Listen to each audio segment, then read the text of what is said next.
Shalom, shalom tout le monde, comment allez-vous? J'espère que vous allez bien par la grâce de Dieu et la semaine est en train de bien se passer et que vous profitez vraiment de toutes vos relations, de vos familles, de vos couples, de vos enfants, de vos amis, vos fiancés, etc., etc. Nous sommes heureux de vous retrouver au travers du son.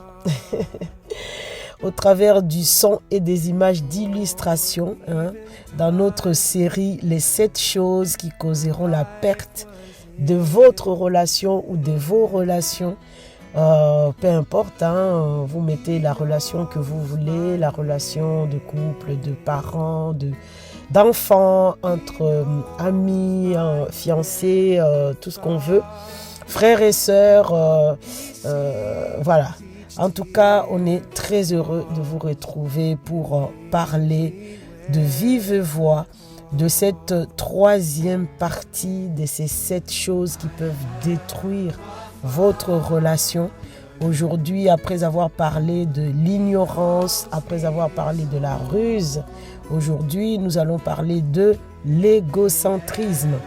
Alors, on ne va pas répéter, les articles sont disponibles, les commentaires en voix sont sur YouTube, vous pouvez les consulter en allant, en tout cas pour les articles, sur notre site internet www.ecodanhautparis.com ou encore sur la chaîne YouTube Écho d'en haut. Vous pouvez retrouver ces points qu'on a déjà énumérés. Donc l'ignorance, on a dit que l'ignorance était une forme des ténèbres et que Dieu détestait les ténèbres, Dieu détestait l'ignorance. On est enfant de Dieu, on est doté, en tout cas, on doit être doté des connaissances de manière mais vraiment ample pour pouvoir fonctionner et accomplir notre mandat, notre destinée. L'absence des ténèbres, c'est comme l'absence des lumières. Et lorsque, bon, si on ne le sait pas, pourquoi pas, mais en tout cas, l'injonction de Dieu, c'est de nous dire, hâtez-vous de pouvoir accumuler ou encore à être exposé à la connaissance. Parce que mon peuple, vous pouvez périr si vous manquez de connaissances. Connaissance en quoi? Connaissance en tout ce dont vous avez besoin. La connaissance est une lumière. Et d'ailleurs, on a dit que Dieu était lumière et il ne peut pas engendrer des ténèbres. Voilà pourquoi Dieu rejette. Il dit, si, comme vous haïssez la connaissance, je vais vous rejeter. Donc, c'est une condition sine qua non. On ne peut pas rejeter la connaissance. On ne peut pas négliger la connaissance. Au contraire, on doit la rechercher dans tous les domaines dont votre vie, votre destinée a besoin. Vous avez besoin d'acquérir ces connaissances. Si votre destinée, c'est d'être cordonnier, écoutez, vous allez aller chercher des connaissances sur les matières pour faire les chaussures, les fils, et en annexe, il faut aussi comment gérer ses clients, en fait, la connaissance en tout pour pouvoir fonctionner de manière très fluide dans votre couloir et dans votre destinée. Et la lenteur ou encore la paresse de ne pas chercher la connaissance, Dieu dit, si tu le rejettes, si tu fais la paresse de chercher la connaissance, je vais te rejeter. Et non seulement toi, je vais te rejeter, je vais rejeter aussi tes enfants, les enfants de tes enfants. C'est trop grave cette histoire. Donc, ici à Écho d'en haut, nous vous encourageons vivement de rechercher la connaissance. Et la source de la connaissance, c'est Dieu lui-même. C'est Dieu lui-même. Rien que déjà commencer par vous exposer à la lecture de la parole de Dieu, c'est le premier pas. C'est le premier pas. La connaissance des principes de la vie, c'est le premier pas. En tout cas, on vous invite de lire l'article sur notre site internet www.com. Il y a www.com .ecodarao-paris.com et sur notre page YouTube, notre chaîne où vous pouvez trouver la vidéo qui commente ou encore qui parle de vive voix du même article. De la même manière, on a parlé de la ruse. Ah là là là là, la fameuse ruse. Ouh là là là là là là. La ruse, on ne peut pas se faire ruser de manière innocente. Jamais. Tu peux pas dire on m'a trompé, on m'a rusé. Si tu as été rusé, c'est que toi-même tu as donné la main d'association à ce qu'on puisse te ruser. Parce que en toi, il y a une recherche, peut-être que c'est inconscient, mais il y a une recherche d'intérêt qui fait que la pas été là et qu'on a pu te ruser. Allez lire l'article, vous allez le découvrir. Envoyez-nous vos commentaires ou encore vos suggestions ou encore vos rajouts. Nous serons très ravis de prendre connaissance. Donc aujourd'hui, on va passer à l'égocentrisme. Alors, c'est quoi l'égocentrisme en fait? Moi j'aime beaucoup la définition du dictionnaire et qui nous met tous d'accord. Il dit ces termes-là, égocentrisme, ça parle de la tendance à se considérer que son point de vue et ses intérêts personnels. Vous voyez, ça rejoint un peu, les intérêts personnels, un peu la ruse, tout ça là. Donc, c'est une incapacité à dissocier dans les raisonnements, dans notre manière de réfléchir en tout cas, notre point de vue au point de vue de quelqu'un d'autre en fait. Ok? Et ce qui me frappe très fort dans la définition du dictionnaire, c'est qu'il dit, ce mot vient du latin et ça signifie centrum en fait. C'est-à-dire l'individu se voit comme le principal, le centre du monde en fait. C'est lui qui est au centre des humains. C'est ça en fait. Et ce qui est choquant, ça me choque, mais vraiment, c'est que dans les raisonnements de cette personne, la personne est caractérisée essentiellement par une pensée d'enfant en fait. L'égocentrisme, c'est la pensée d'un individu qui a l'âge de 3 à 7 ans. Donc, si vos enfants entre 3 et 7 ans, vous voyez un peu d'égocentrisme et tout, ne vous affolez pas. Essayez tout juste de lui apprendre, bien sûr, à s'estimer soi-même, mais surtout à ne pas se considérer comme s'il était la personne la plus importante au monde, il était la personne, sa parole était, voilà quoi, l'alpha et l'oméga et tout. À cet âge-là, entre 3 et 7 ans, oui, corriger, former l'enfant, montrer-lui comment il faut se corriger, il faut se former pour devenir un homme, une femme équilibrée et non pas égocentrique qui croit, qui pense que lui, il est parvenu, il est intelligent plus que les autres. C'est l'âge où on se compare à tout le monde. C'est l'âge où on croit qu'on est plus fort qu'eux. C'est une grosse... Bon, c'est un peu normal d'être fier de soi. En tout cas, entre 3 et 7 ans, il n'y a pas de mal à ça. Il n'y a pas de mal à ça de voir, de constater ces comportements-là ou ces systèmes de pensée. Mais les parents que nous sommes à côté des enfants, nous ne devons pas laisser l'enfant glisser ou encore cette pensée s'établir en lui en se disant « Ok, je suis Superman, je suis une super fille, je suis la princesse, la reine, tout ce que je veux, je l'ai, tout ce que là où je veux, je mène mes parents. » Non, c'est le moment de l'éduquer, de lui dire ma fille, il n'y a pas que toi dans la vie, ok? Il n'y a pas que toi. Il y a aussi les autres. Il faut lui apprendre le respect. C'est normal à cet âge-là. C'est normal que l'enfant ait ses pensées et que le parent à côté puisse le corriger.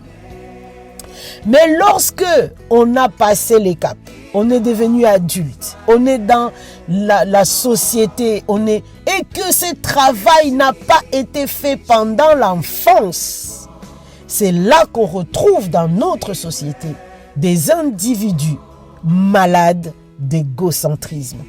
malade d'égocentrisme. Ils se croient tout permis. C'est eux le centre du monde. C'est eux qui savent tout. C'est eux qui font mieux que les autres. C'est eux qui sont supérieurs à. C'est eux qui... Donc, cet individu-là, il est juste ingérable, au fait. Le monde tourne autour de lui.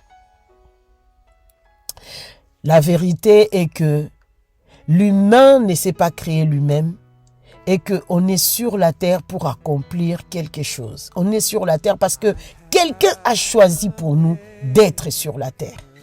Quelqu'un a choisi pour nous. Même ceux qui se disent « Ouais, moi je ne crois pas en Dieu, je suis athée ou quoi », s'il te plaît, pose-toi un peu. Pose-toi seulement une question.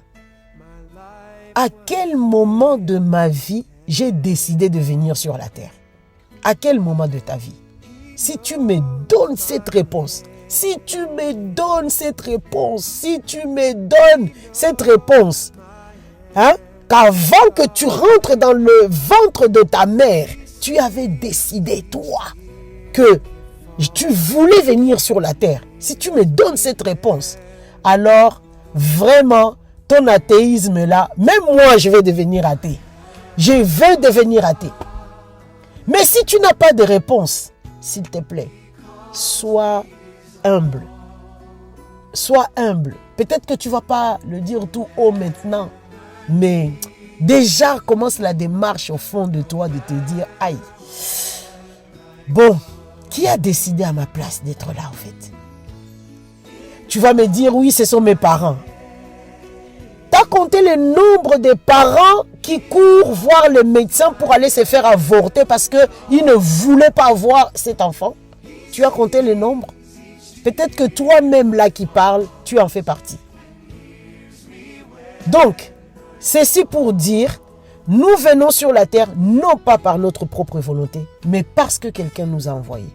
Et parce que cette personne nous a envoyés sur la terre, c'est pour un but bien précis, pour accomplir notre mission, pour accomplir un agenda taillé sur mesure pour nous. Ok?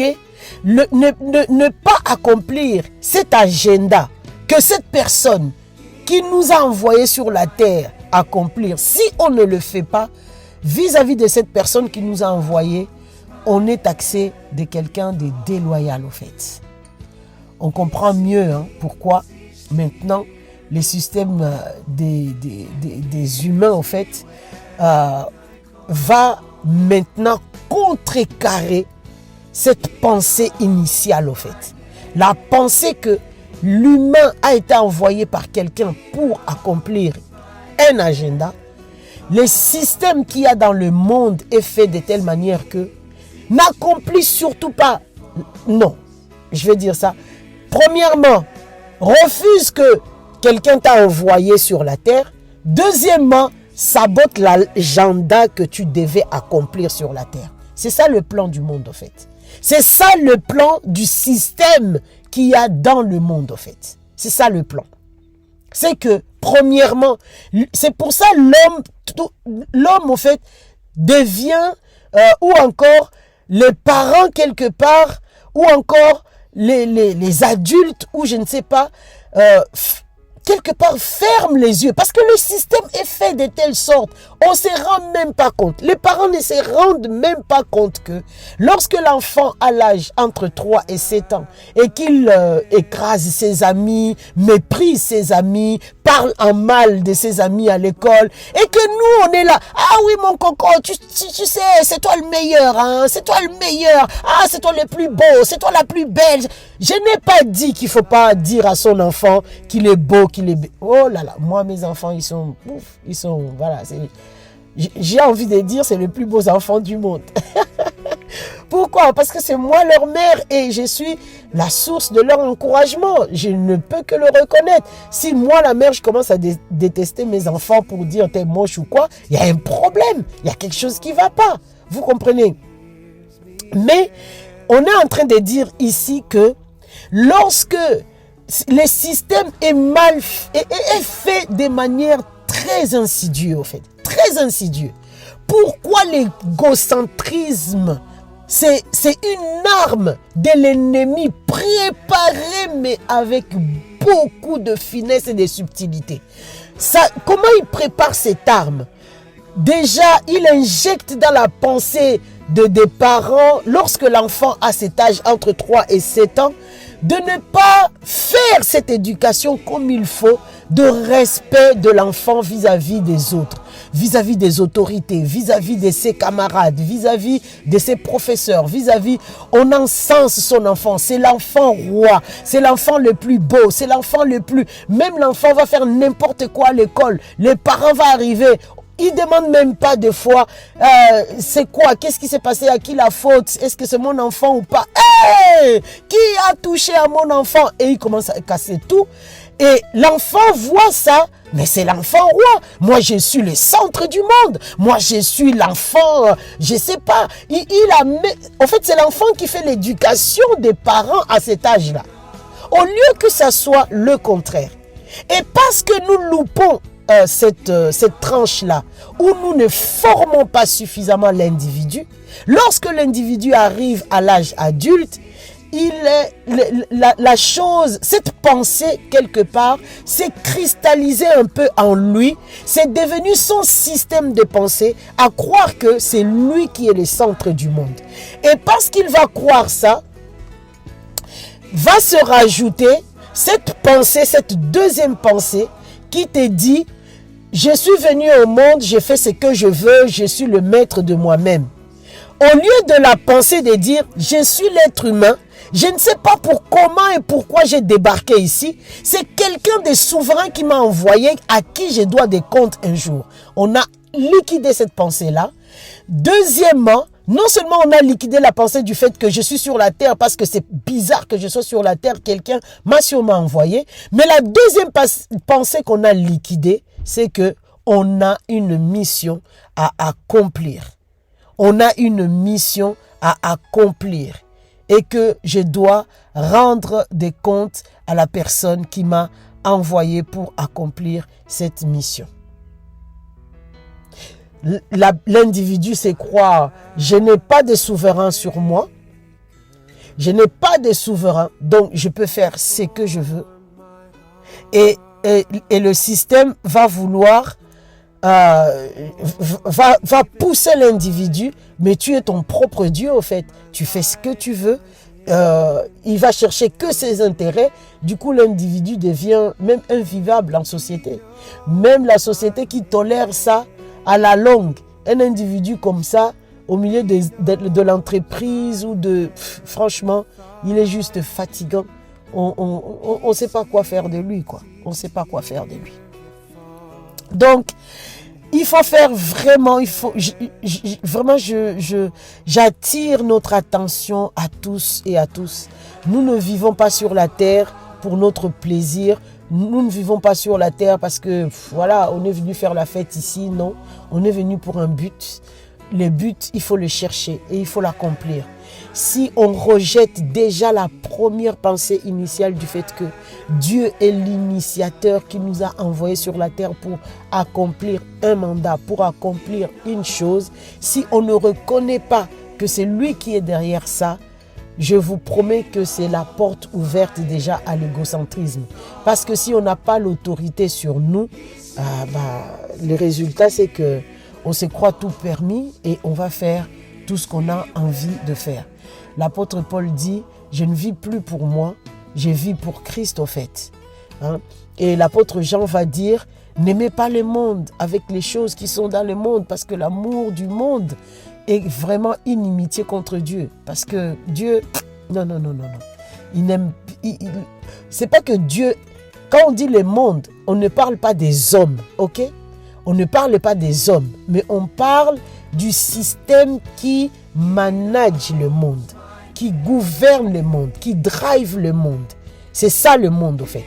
Quand on parle du monde, on ne parle pas des hommes et des femmes. Non, on n'indexe personne. Mais le fait est que les hommes et les femmes fonctionnent dans ces systèmes-là. Et des fois, on confond quand on parle du monde, on parle des gens, on parle du système, on parle de... Voilà. Mais là, de quoi je suis en train de parler, Je suis en train de parler du système qui gouverne, qui manage et qui fait fonctionner le monde.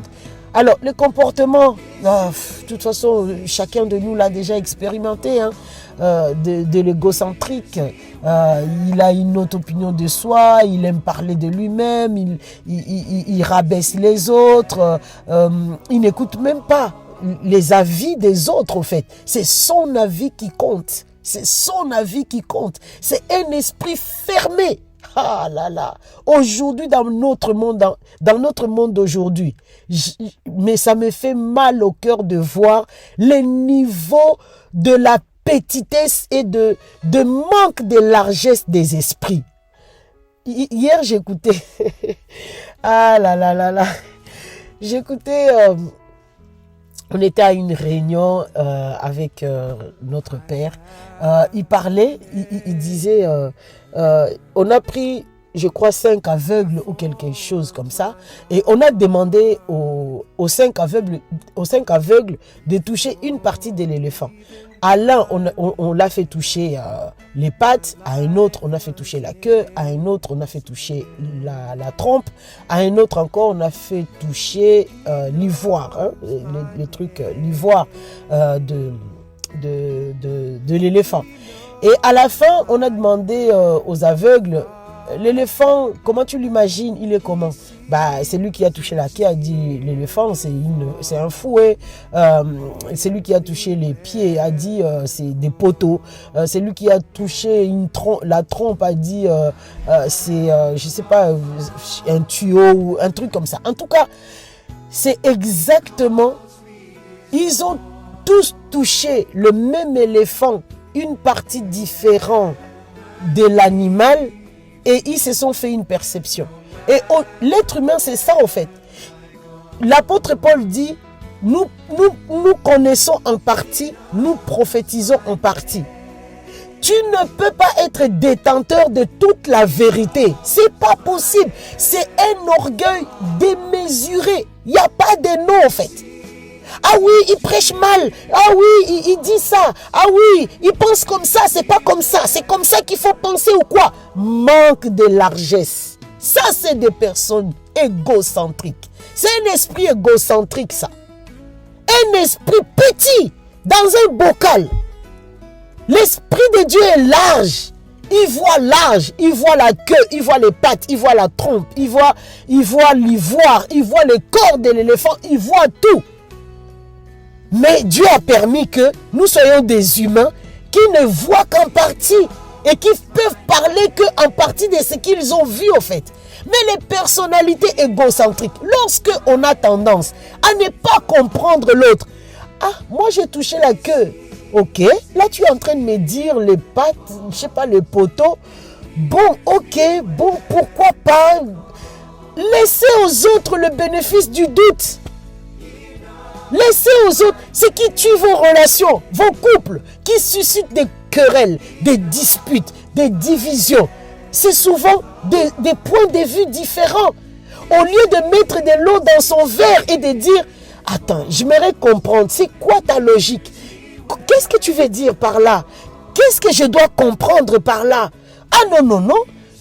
Tu m'écoutes, c'est moi qui ai raison. C'est toi tu as tort parce que l'autre ne voit pas comme tu vois. On s'appauvrit dans la relation. On s'appauvrit. Alors que lorsqu'on a un esprit large et qu'on n'est pas égocentrique, c'est que l'un voit et l'autre voit, on met ça ensemble. C'est une richesse.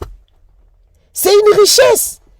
C'est une arme redoutable, l'égocentrisme. Moi, je suis au centre du monde, je suis au centre de la terre, ce que je sais, ce que je vois, ce que je dis, ce que je fais, c'est ça qui est bon, les autres c'est zéro. Ah oui, moi,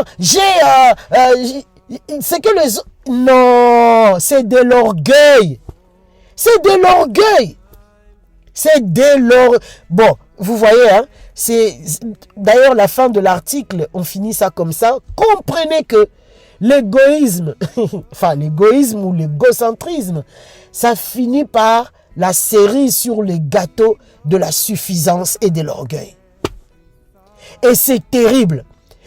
Parce que l'égoïsme ou l'égocentrisme va finir par avoir cette série de l'orgueil et de la suffisance. Qu'est-ce qui va nous arriver?